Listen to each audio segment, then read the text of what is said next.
बच्चों let's see this question what it is saying, match the list 1 and list 2 with their correct combinations. यहाँ पर दो list दे रखी हैं, हमें क्या करना है, उनको प्रॉपर्ली क्या करके देना है, मैच करके देखना है। तो किस तरह से देखेंगे हम उसको, मैच कैसे करेंगे, देखिए इसमें दे रखा है एम्फाइसीमा। हमेशा याद रखिए जो एम्फाइसीमा है वो एक क्रोनिक रेस्पिरेटरी डिसऑर्डर डिजीज है जो कि सिगरेट स्मोकिंग से होती है। और इसके अंदर क्या होता है कि जो लंग वॉल्यूम्स है, मतलब वॉल्यूम ना बोल करके हम ये बोलेंगे कि जो रेस्पिरेटरी सरफेस है वो क्या हो जाता है, कम हो जाता है। गॉट इट और नॉट? इसको हम डायग्राम से इस तरह से समझ सकते हैं। एक हेल्दी पर्सन के अंदर, देखिए मैं आपको बना के दिखा देती हूँ, एक हेल्दी पर्सन के अंदर किस तरह से एल्वियोलाई दिखाई देंगे, इस तरह।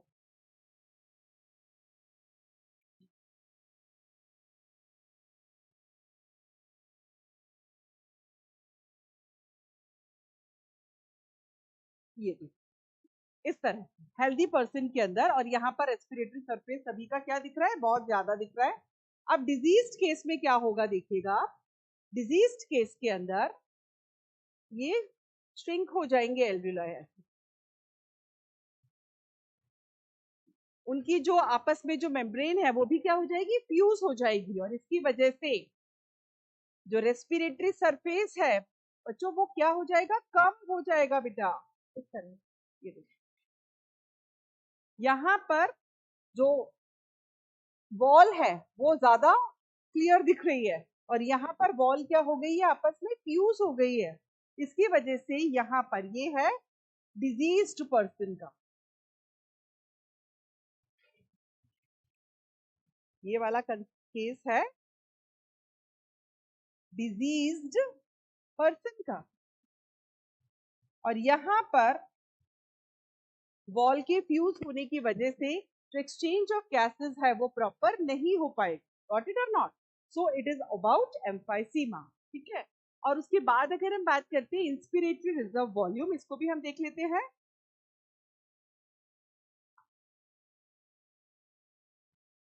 इंस्पिरेटरी रिजर्व वॉल्यूम की अगर हम बात करें तो आपको इस तरह से देखना है,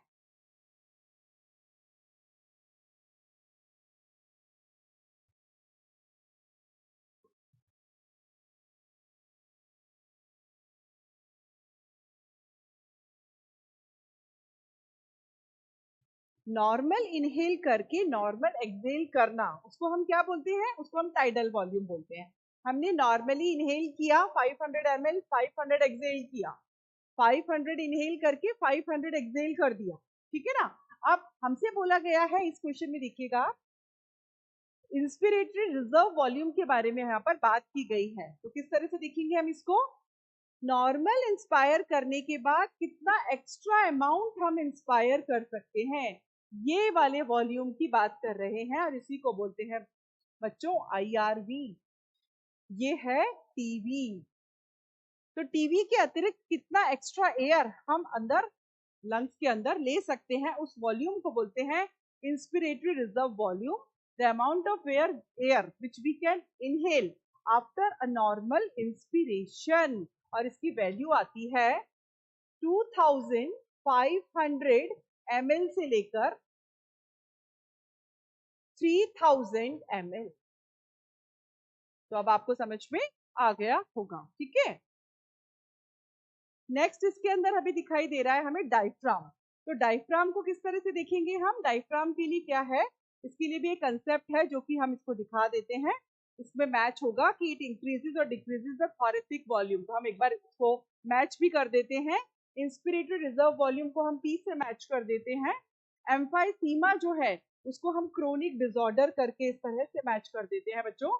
नीमोटेक्सिक सेंटर भी दे रखा है और डायफ्राम भी दे रखा है। डायफ्राम को हम S से मैच कर देंगे, और नीमोटेक्सिक सेंटर है उसको हम कर देंगे reduce the duration of inspiration. तो मैंने आपको एम्फाइसीमा यहाँ पर समझा दिया है। उसके बाद मैंने आपको इंस्पिरेटरी रिजर्व वॉल्यूम की अगर हम बात करें तो वो मैंने आपको यहाँ पर पूरा बता दिया है। नेक्स्ट है आपका डायफ्राम। डायफ्राम के अंदर ये लिखा है कि इट इंक्रीज और decrease the thoracic volume in the anterior posterior axis.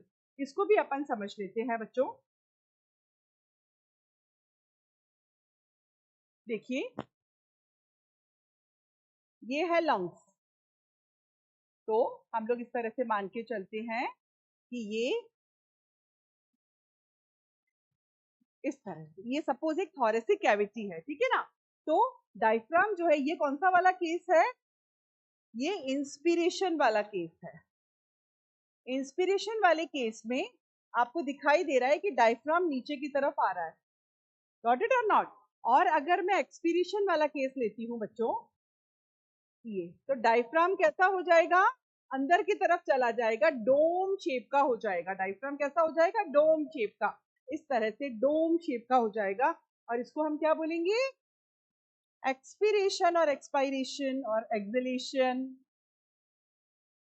ये वाला ऊपर वाला जो रीजन है वो कहलाता है एंटीरियर एक्सिस और नीचे वाला कहलाता है पोस्टीरियर एक्सिस। अब आप खुद देखिए, यहाँ पर एंटीरियो पोस्टीरियर एक्सिस जो है वो क्या है, लेंथ ज्यादा है। यहाँ पर एंटीरियो पोस्टीरियर एक्सिस जो दे रखी है वो लेंथ क्या है, कम है। तो अब आपको समझ में आ गया होगा। और ये बिल्कुल आपको बता देती हूँ मैं, ये जो स्ट्रक्चर है ये कुछ और नहीं है, ये थोरेसिक कैविटी है जिसके अंदर लंग्स प्रेजेंट हैं। गॉट इट और नॉट। तो किस तरह से समझना है कि इंस्पिरेशन के दौरान ये जो डायफ्राम आपको दिखाई दे रहा है, दिस इज डायफ्राम। वो डायफ्राम क्या हो गया, नीचे की तरफ आ गया है, जिसकी वजह से एंटीरियो पोस्टीरियर रीजन क्या हो गया, लेंथन हो गया है, बढ़ गया है साइज में। और यहाँ पर एक्सपायरेशन के दौरान जो डायफ्राम है वो डोम शेप का हो गया है, इसकी वजह से एंटीरियो पोस्टीरियर एक्सिस की जो लेंथ है वो क्या हो गई है, कम हो गई है। बस इसको ही तो हमें समझना है। नेक्स्ट जो दे रखा है इसके अंदर बच्चों वो है नीमोटेक्सिक सेंटर, ये reduce the duration of inspiration. इसको भी हम समझ लेते हैं। अगर हम बात करते हैं न्यूमोटेक्सिक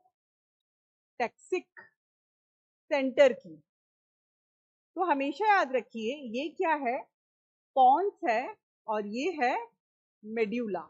तो पॉन्स में ये रीजन प्रेजेंट होता है, नीमोटेक्सिक रीजन, इसको बोलते हैं पॉन्स, और ये है मेड्यूला। और यहां पर प्रेजेंट होता है RRC, respiratory rhythm centre. Clear हो गया।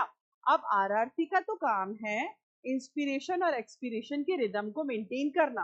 RRC क्या करता है, इंस्पिरेशन करवाता है फॉर 2 सेकेंड्स और एक्सपायरेशन करवाता है फॉर 3 सेकेंड, मतलब 5 सेकेंड का 1 ब्रेथ होता है। क्लियर और नॉट।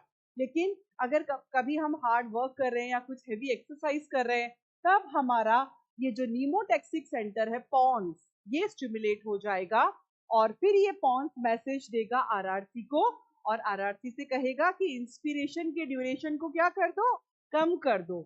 इंस्पिरेशन का ड्यूरेशन जो 2 सेकंड का होता है वो 0.5 सेकंड का हो जाएगा, जिसकी वजह से जो ब्रीदिंग रेट है वो क्या हो जाएगी, फास्ट हो जाएगी। गॉट इट और not. so this is the function of what, pneumotaxic center present in pons region। तो हमें किस तरह से देखना है, ए को हमें किससे मैच करना है, ए को हम मैच करेंगे किसके साथ, आर के साथ हम मैच करेंगे बेटा, है ना। ए को किसके साथ मैच करेंगे, आर के साथ। देन बी को किसके साथ मैच करेंगे, पी के साथ। सी को किसके साथ मैच करेंगे, एस के साथ। और डी को किसके साथ मैच करेंगे, क्यू के साथ। So B will be the right answer. इस तरह से आपको दिखाई दे जाएगा। Got it.